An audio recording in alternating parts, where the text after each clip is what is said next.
Alright, the third webcomic of this month is one that came about only a couple years ago.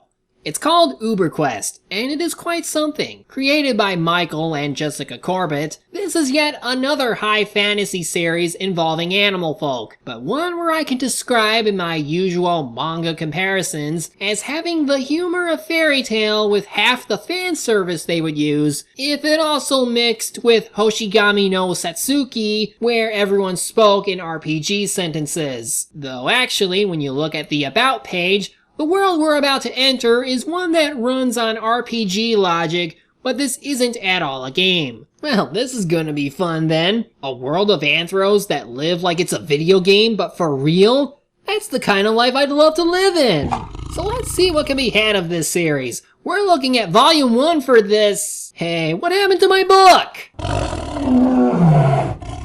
Aw man, and I got this off of Kickstarter. Looks like I'll have to replace it. Guess I'll just go up to the end of the first chapter then. We open with our main character, Sesame. And already I'm interested because she's a cat. She's seeking the truth to something, and as a warrior, many of her struggles include being mistaken for a man and not being allowed in a group because they're looking for a healer. 2 pages in and I can already relate. Like, it always sucks when people need others to fill a group, but they only want one distinct class and nothing else. Life is hard when you're living in an MMO. She's ready to leave just as the guy finds himself a mage, but it seems they make her nervous and she blows them up with fire. And she gets kicked out. Never mind that, she literally incinerated a man to ashes. Unless death works like in Azeroth, where the spirit of redemption exists to bring people back to life, shouldn't she be arrested for murder? Well, I guess that's not the case, but accidental death is fine enough to be just an annoyance.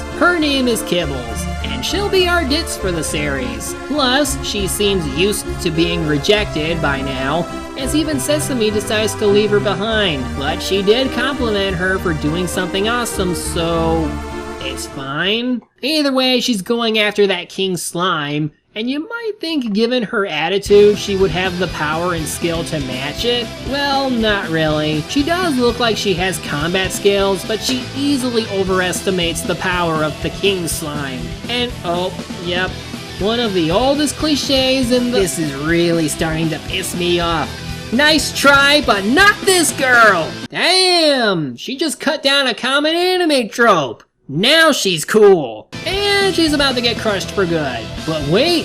Kibbles comes back in time just to freeze the slime. If Encourage has taught me anything, is that if you freeze a slime creature just enough, you can then break it to pieces. Meanwhile, in what appears to be the future, we meet our next main character, Claire. She's invented some sort of machine for a convention she's going to, while her little robot, Proto, created a rocket to the moon.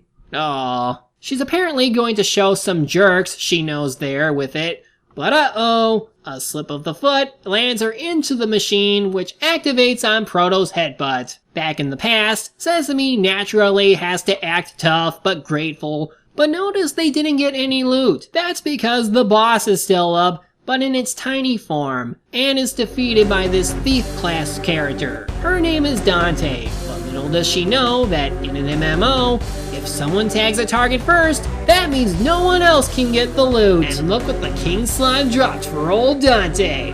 Looks enchanted too, yeah? Oh, must be current Warcraft loot rules then. She definitely seems like she could be a nuisance for our heroes, but for now anyway, the capsule Claire built lands right on top of them. This lets Dante get away, and Sesame getting the door smacked on her. Claire assesses the situation and starts to panic when she learns that she's really deep into the past, and her pod is damaged. Sesame, of course, blows up on her for letting Dante get away, but Claire doesn't seem to respect the common well-being for people in a different time period. And for that, her pod gets kicked across the field. Man, so easily tempered, but also quick to regret. She just now learned that the pod was Claire's only way home and her friend was inside it. Oops. Sesame wants some time to think about what she just did, but Claire wants them to help find Proto. Since Sesame still owes Kibbles for saving her from the slime, she eventually agrees to help her find Claire's friend. So, a truce is formed and a new party member is added. So far, the characters have great personalities. Sesame I picture being like most hardened warriors, but having compassion and sympathy despite her temper. Kibbles might be a ditz, but she has the desire for adventure and doesn't seem like those who would be nervous most of the time. And yes, I know about her large boobs. You can stop asking. Claire is still a bit fresh to the scene, but I can see her being fun given where she's from and what this could do for a future gal in the medieval past. Speaking of past, we learn that Sesame is trying to find someone in order to help her people, as she's one of the few warriors left who came only with the basic skills in fighting. So she's really like a level 1 or level 5 warrior who still needs gear to progress. They seek a merchant to sell them a potion to heal Sesame, because there's no way she's gonna trust Kibbles after that last explosion, and they end up meeting Farron, who at first isn't interested in selling to them when, "My friend would really like to buy a potion from you. We'd be so grateful if you'd help."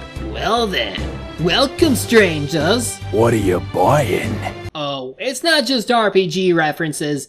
Any video game can make it into here. Also, given how this suspicious merchant is drawn, I can't help but feel like the art style is a mixture of anime, but with the character designs of the Great Mouse Detective. Sad to say, even when getting the potion, she gets screwed over since it only works after 5 hours. But the funny thing about Karma is it is quick to deliver sometimes. Claire buys his little handgun for 20 note, and guess what? It's just a cheap piece of paper that she drew.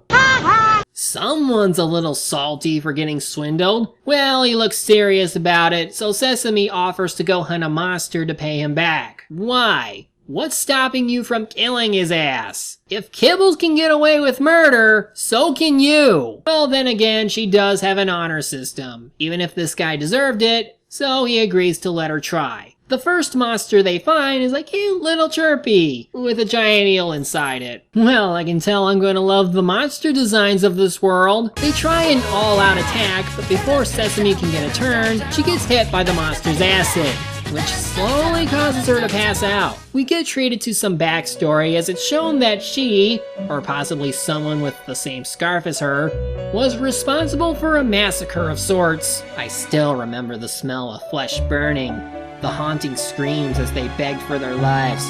I was too late. I couldn't do anything. Now this is interesting, because it makes what she said earlier more mysterious, as now we have to wonder if the people she hurt actually banished her, or if they knew she didn't mean to do this, but sent her out anyway because she was still responsible. It's a good hook that keeps you interested in the character. She wakes up to find that Kibbles patched her up, proving she isn't at all useless to anyone who was thinking she was. Well, actually she didn't. Turns out, once Sesame fainted, she and Claire couldn't do anything. So Farron defeated the monster and gave them everything they needed to save her. She goes out to inquire more from him, and it seems that despite his behavior, he does have plenty of life experience to give to newcomers. After a quick checkup on Proto, just as he's about to be abducted it seems, Sesame wakes up to take a bath, and now you know why I mentioned Fairy Tale. It definitely has the same kind of fan service they'd have, but unlike them, this series at least knows when to do it and not be as obnoxious about it. Like, this is a good time for it, and it's not just with the girls. Yep, there's fan service with the men as well. Yeah, you can tell she might have a thing for him later on. You can see the blushings on her cheeks. Also, Farron is pretty tough himself, as when he says he'll sell anything, he will, and it might cost him an eye. Arriving in the next town, they decide to split up, Claire taking Kibbles with her while Sesame goes with Farron. Well, actually, he doesn't do groups, so goodbye, rat merchant. She goes into the collection house of famous video game swords, see if you can name them all, where we meet the blacksmith of this town, Mason. Despite being an apprentice, he certainly got super strength, if he can lift something that huge. The only problem with this gentle giant is he has to take orders from a grumpy old man who is way too quick to accuse him for goofing off. If I were Mason, I'd go Mr. Incredible on him just to shut him up. Despite what the owner says, Mason says he can enchant her sword since he's only going to get in trouble with him anyway for just about everything.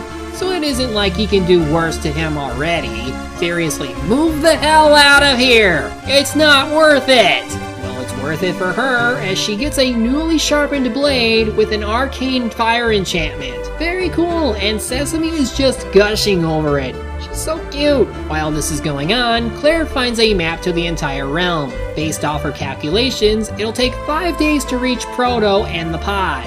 As for the world, it has 4 different kingdoms and 3 dominant races. Farah, the mammal-like race with the most abilities, Dahaki, who are the intelligent dragon race with enhanced technology, and Avian, who have the ability to fly. The world building is going by nicely as on top of everything else, we learn that mages, who are Farah born with a special gene, use the power from magic crystals to use their power freely, as otherwise it would have to come from their own life force, which could kill them.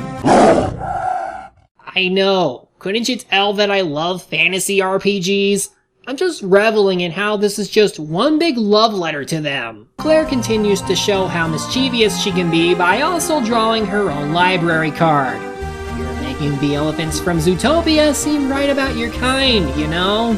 So after bidding farewell to Mason, Sesame gets a letter from someone who is aware of who she's after and is willing to help them. But you know, the idea that someone is watching them is still a bad thing. We check up on Farron, just finishing his business, where he learns from the owner, Rosalind, of an exclusive buy on some ancient artifact, and since he's looking to retire, it would make for a good retirement fund, if you will. More importantly, these two have a history, and it doesn't look good for him. I'm numbed beyond Karen. You can stop feigning your concern. So Sesame has something potentially dark in her past, and Farron is hiding something from us. Since these characters have done so well to make me care for them, I will show interest in them because the writing so far is good. But sometimes the outbursts feel forced. Was there any reason for Claire or Sesame to just snap just because one didn't want to go out at night? Yes, it's to enforce Kibbles as the glue who holds them together,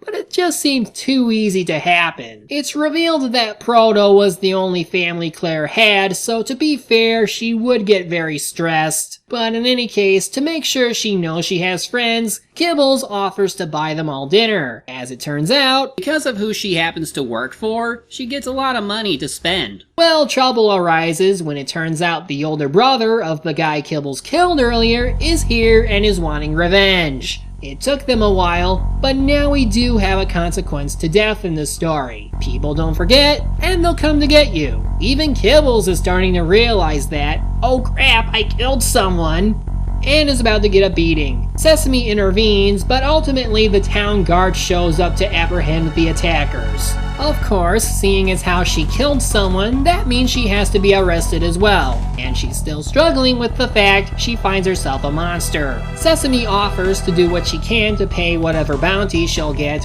but it turns out it won't matter because it's the royal court for her. It'll be just past the forest they have to go through anyway, but for some reason, rather than have guards take her there themselves, she's left to her own devices, which means technically they can leave the country if they wanted, but Sesame and Claire aren't going to let their friend take the fall, despite what she says, and promise to make sure she gets through this okay. Thus ends the first chapter. Well, as far as first impressions go, I say this one does a good job making one. Hell, I had too much fun seeing the different things that makes an RPG go into here and get carried out and off in their own ways. While characters do follow certain archetypes, they're at least written well enough to make it their own and be unique in the process. I love the art style. Very colorful, well drawn, and very expressive. The world building thus far is enough to make me want to read more even after just one chapter. This is exactly the kind of fun fantasy series I can dig into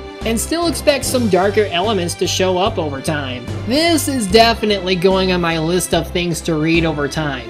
And for anyone else for that matter. Of course, like Dreamkeepers, I can see people being reluctant for the usual reasons.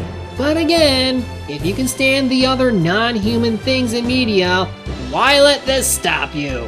Well, there's only one webcomic left to go, but what will it be about? Well, stick around, because we're taking a trip to somewhere strange, exotic, wild, possibly dangerous, but man, you will have the time of your life. So until then, I'll catch you later.